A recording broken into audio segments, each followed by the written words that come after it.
Hello everyone. तो आज हम फिर से एक न्यू वीडियो के साथ आए हैं। हॉलीडेज होमवर्क सेकंड चैप्टर की बात करेंगे हम, structure of atom, class 11th chemistry. ये भी बच्चों की बहुत हैवी डिमांड थी, तो आज हम 2 मार्क्स के क्वेश्चन करेंगे। पहला क्वेश्चन देखते हैं। पहला क्वेश्चन है, अ न्यूक्लियर साइंटिस्ट स्टडीज़।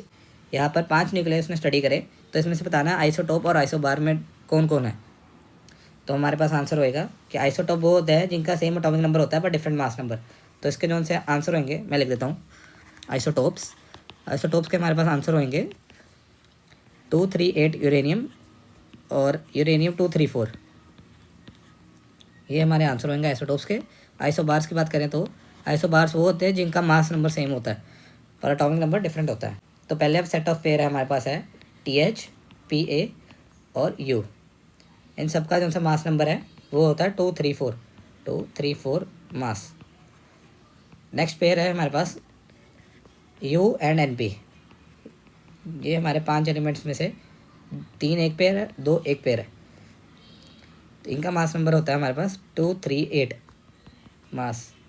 ये क्वेश्चन यहाँ तक ही था। नेक्स्ट क्वेश्चन मूव ऑन करते हैं। सेकंड क्वेश्चन हमारे पास है, spectroscopic observed splitting of spectral lines in electric field and magnetic field. तो हमने एक्सप्लेन करना है Stark effect and Zeeman effect.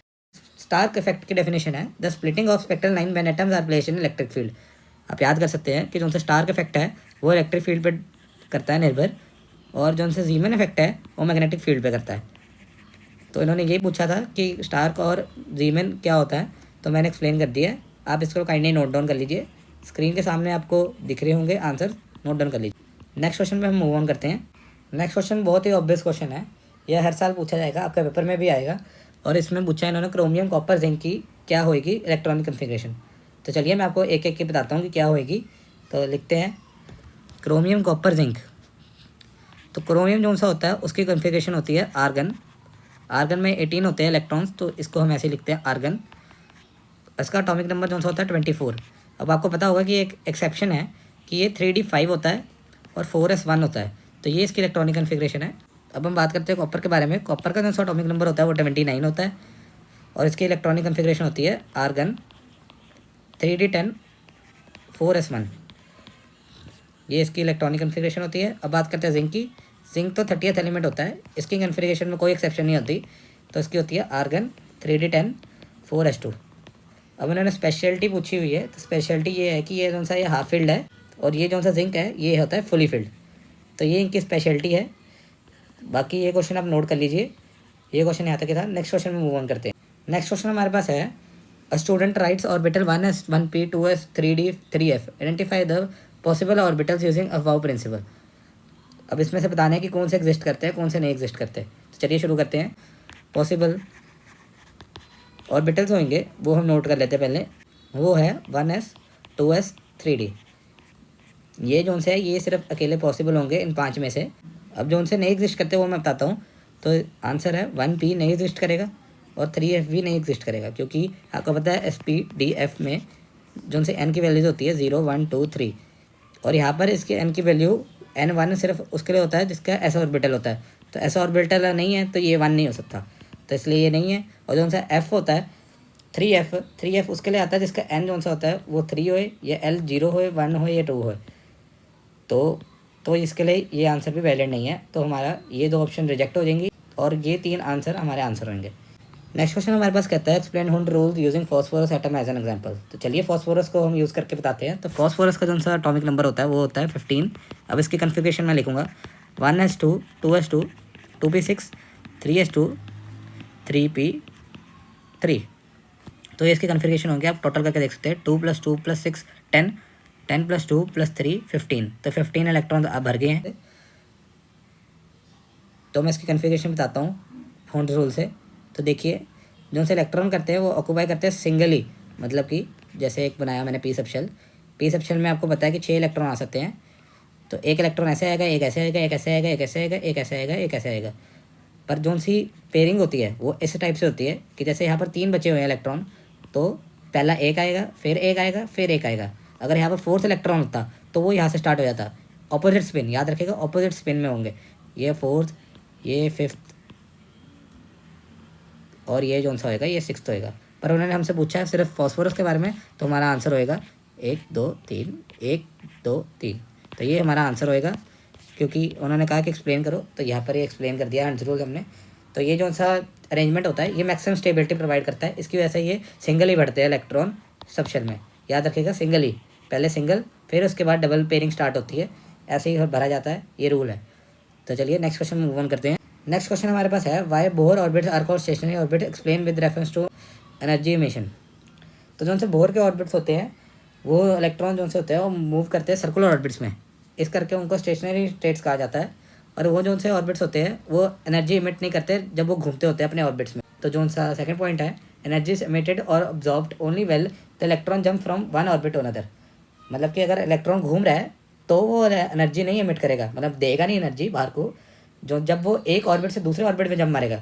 मतलब फॉर एग्जांपल ये एक ऑर्बिट मान लीजिए, ये भी एक ऑर्बिट मान लीजिए, जब इलेक्ट्रॉन यहाँ से जंप करके यहाँ पर आएगा तो जो सा है एनर्जी रिलीज़ होएगी। पर वो अगर अपने ही ऑर्बिट में घूमता रहेगा, ऐसे ऐसे घूमता रहेगा, तो कुछ नहीं होने लगा, तो उसकी कोई एनर्जी रिलीज़ नहीं होगी। नेक्स्ट क्वेश्चन मूव ऑन करते हैं। नेक्स्ट क्वेश्चन हमारे पास है student confusing atomic number with mass number, differentiate between them. ये भी बहुत ईजी क्वेश्चन है, चलिए स्टार्ट करते हैं। मैं इसका डिफरेंस लिख देता हूँ।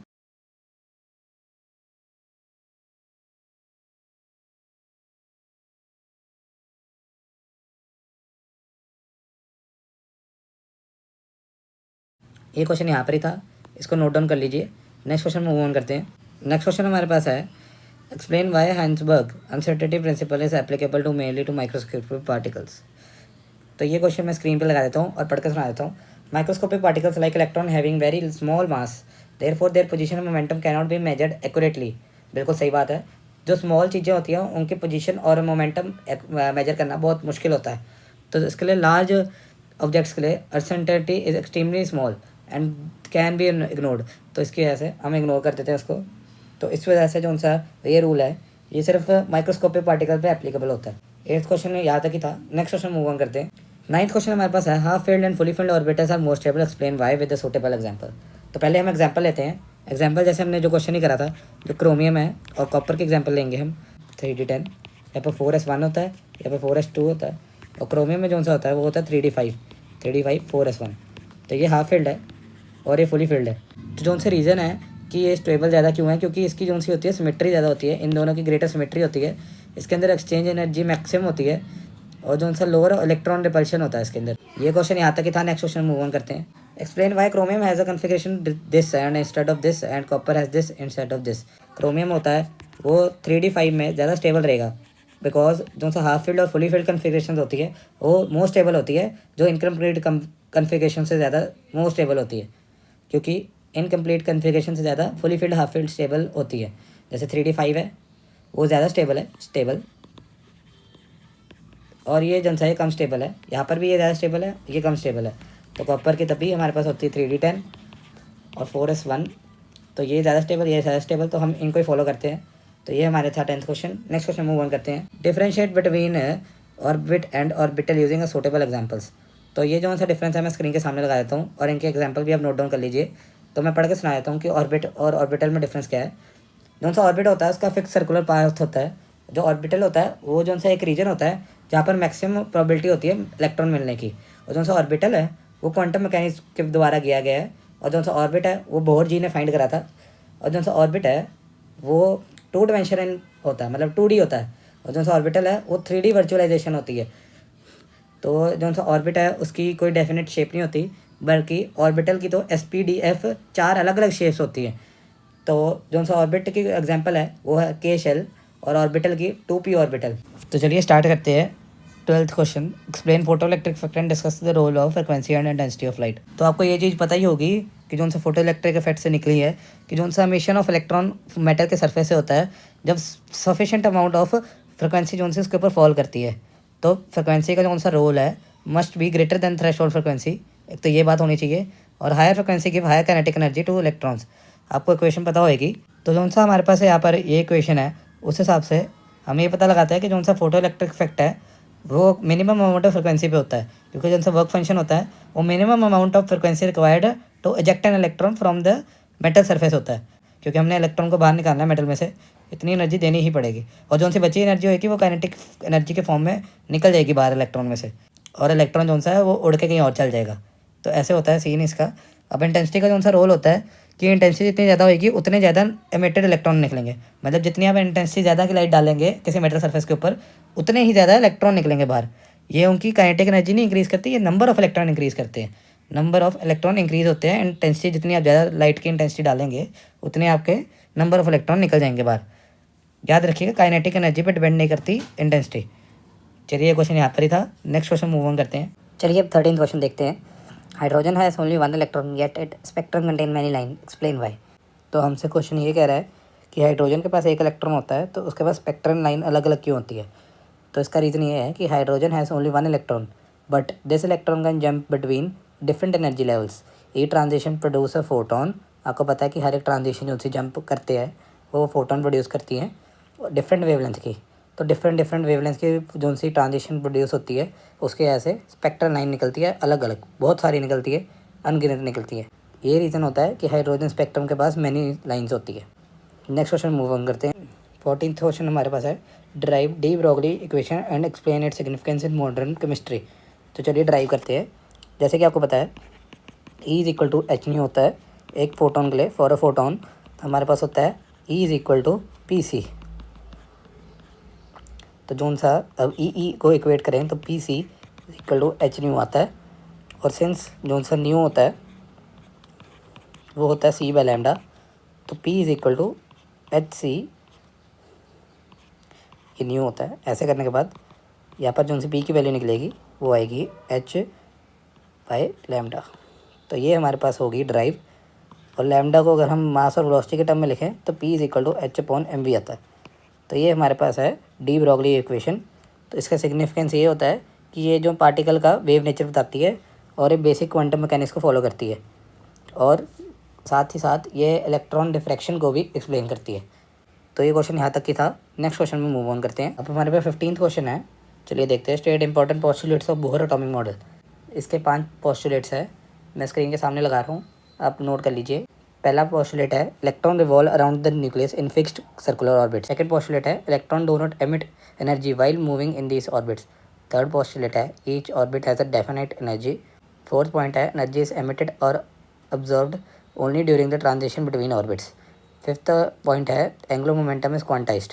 ये क्वेश्चन यहाँ तक ही था। नेक्स्ट क्वेश्चन मूव ऑन करते हैं। 16th क्वेश्चन है explain Planck's quantum theory and importance in understanding radiation. तो चलिए मैं इसको एक्सप्लेन करता हूँ। Planck proposed that the energy is emitted or absorbed in small packets called quanta. Energy of each quanta is equal to E is equal to h nu, where h is the Planck constant and v is equal to frequency. अब इसकी importance ये थी कि इस चीज़ ने black body radiation को explain कर दिया था, फाउंडेशन ऑफ क्वांटम थ्योरी रख दी थी और फोटो इलेक्ट्रिक इफेक्ट को समझाने में हेल्प करी थी। तो प्लैंक्स थ्योरी हमारे लिए बहुत इंपॉर्टेंट है और ये आपके पेपर में पूछी भी जा सकती है। चलिए ये क्वेश्चन यहाँ तक ही था। नेक्स्ट क्वेश्चन मूव ऑन करते हैं। 17th क्वेश्चन है हमारे पास using SPDF notation identify the subshell represented by. तो चलिए इसको स्टार्ट करते हैं क्वेश्चन को। तो पहला पार्ट है हमारे पास n is equal to 1 l is equal to 0। तो आपको पता है कि n इज इक्वल टू 1 के लिए हम यूज़ करेंगे 1, n इज इक्वल टू 2 के लिए 2, n इज इक्वल टू 3 के लिए 3, n इज इक्वल टू 4 के लिए 4। और जो उनसे l होता है वो 0, L1, L2, L3 ये टाइप के होते हैं और n ऐसे जाते हैं। ये होता है S, ये होता है P, ये होता है D, ये होता है F। तो A पार्ट का आंसर आएगा 1s, B पार्ट का आंसर आएगा 3D, थर्ड पार्ट का आंसर आएगा 4f और D पार्ट का आंसर आएगा 4D और E पार्ट का आंसर आएगा E वाला पॉसिबल नहीं है because n is equal to 6 और l is equal to 4 possible ही नहीं होता क्योंकि हमारे पास l इज इक्वल टू 4 है ही नहीं। मतलब SPDF G कोई सबशेल होता ही नहीं है। G subshell is not available, so it is not possible. तो ये थे हमारे पास 3 मार्क के क्वेश्चन और ये वीडियो यहाँ पर ही एंड होती है। अगर आपको पार्ट 3 चाहिए तो प्लीज़ कमेंट डाउन कर दीजिएगा, वो भी बहुत जल्दी आ जाएगा। Thanks for watching.